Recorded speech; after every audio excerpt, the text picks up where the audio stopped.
Aminado ako, ang hirap talagang mag-ipon, lalo na kung parang ang daming kailangang pagkagastusan. Sino ba ang hindi makaka-relate sa ganitong sitwasyon? Naalala ko pa, noong panahon na sobrang stressed ako sa work, lagi kong nasasabi sa sarili ko, deserve ko naman siguro kumain sa labas o mag-order ng Grab food. Bago ko namalayan, halos araw-araw pala akong nagpapadeliver ng pagkain. Kung hindi sa food delivery nauubos ang sahod ko, sa kape naman, dahil hindi raw ako makapagtrabaho ng maayos kung walang iced latte sa tabi ko. Bonus pa ang surprise online shopping. Papindot-pindot lang ako sa Shopee at Lazada dahil may free shipping, tapos maya-maya, boom. Checkout na naman. Dumating sa punto na sinabi ko sa sarili ko, teka, hindi na tama ito. Napapabayaan ko na ang ipon ko.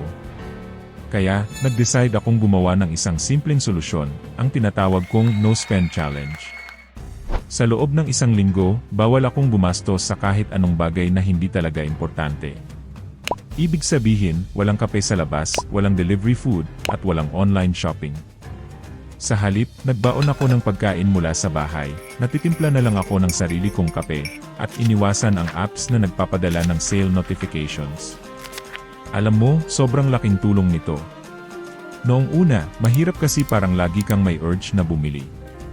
Pero habang tumatagal, nare-realize ko na kaya ko pala. At ang resulta, nakaipon ako ng hindi ko namamalayan. Kaya kay MWLZ fam, kung feeling mo ang hirap mag-ipon, hindi ka nag-iisa. Normal na struggle ito, pero may mga simple at practical na solusyon na pwedeng i-apply. Subukan mo rin ang no-spend challenge, pwede itong 1 week, 2 weeks, o kahit isang buwan. Kapag nakita mo ang resulta, sigurado akong magugulat ka kung gaano kalaki ang naisave mo. Ang mahalaga ay maging honest ka sa sarili mo at committed ka sa goal mo. Tandaan, kahit anong maliit na hakbang, basta tuloy-tuloy, ay kayang magdala sa malaking pagbabago.